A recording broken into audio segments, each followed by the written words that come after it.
গঙ্গারামপুর পুরসভার ১ নম্বর ওয়ার্ডের চুনভাটিপালায় দীর্ঘদিন ধরে ড্রেনের জল জমে দুর্ভোগে স্থানীয়রা। জমা জলের কারণে রাস্তা কার্যত পুকুরের চেহারা নিয়েছে, পাশাপাশি বেড়েছে মশার উপদ্রবও। দ্রুত সমস্যার সমাধানের দাবিতে সোমবার দুপুরে ৫১২ নম্বর জাতীয় সড়ক অবরোধ করে বিক্ষোভ দেখান বাসিন্দারা। এর জেরে সাময়িকভাবে যান চলাচল ব্যাহত হয়। বাসিন্দাদের অভিযোগ, বারবার জানানো হলেও সমস্যার স্থায়ী সমাধান হয়নি। জমা জলের মধ্যে দিয়ে প্রতিদিন যাতায়াত করতে হচ্ছে সাধারণ মানুষ ও পড়ুয়াদের। ঘটনাটি খতিয়ে দেখে দ্রুত সমস্যা সমাধানের আশ্বাস দিয়েছেন গঙ্গারামপুরের বিধায়ক সত্যেন্দ্রনাথ রায়। কেন করেছেন আপনারা? আমাদের ওই ড্রেনের জল নিয়ে সমস্যা, তার জন্য কথা বলি। কি সমস্যাটা কি? সবার ঘরে জল উঠে যাচ্ছে, রাস্তা দিকেও হাঁটতে পারছে না, বাচ্চা কাচ্চা স্কুল যেতে পারছে না, এগুলো সমস্যা।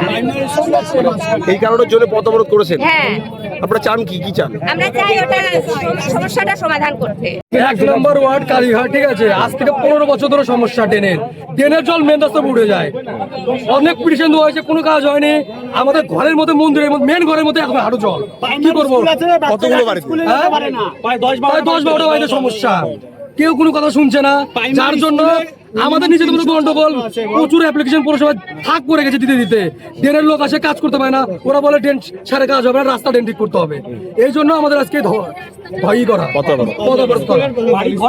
একটা বাচ্চা ঠিক মতো স্কুলে ড্রেনের মধ্যে স্লিপ করে পড়ে যায়। এত জল অবস্থা, জল দিয়ে মশা দুর্গন্ধ বেড়ে গেছে। জল দিয়ে মশা চাষ হচ্ছে। যা একটু দেখে আসেন তাহলে বুঝতে পারবেন।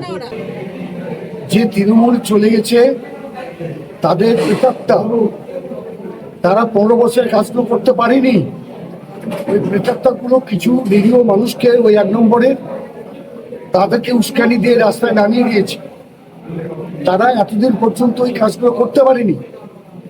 ড্রেন হয়নি, ড্রেন সংস্কার হয়নি। আমাদের পৌরসভা নতুন করে কাজ শুরু করছে, আমাদের পৌর প্রশাসক, আমাদের এক্সিকিউটিভ অফিসার থেকে আমরা সবাই কাজ শুরু করছি, খুব তাড়াতাড়ি এগুলো পরিষ্কার করছি। কিন্তু যারা রাস্তা অবরোধ করছে তাদেরকে বলছি যে যারা ১৫ বছর ধরে কাজগুলো করলো না, তাদেরকে গিয়ে বলুন তাদের বাড়ি অবরোধ করুন, রাস্তা ছেড়ে দিন। রাস্তাটা ৫১২ ন্যাশনাল রাস্তা, এই রাস্তা অবরোধ করা যাবে না। আমি করতে পারবো না, আপনিও করতে পারবেন না। এই রাস্তাকে অবরোধ করবেন না। আর পুলিশকে বলবো যে তাদের একটু সময় দিয়ে আইনানুগভাবে যা ব্যবস্থা করার দরকার তাই করুন।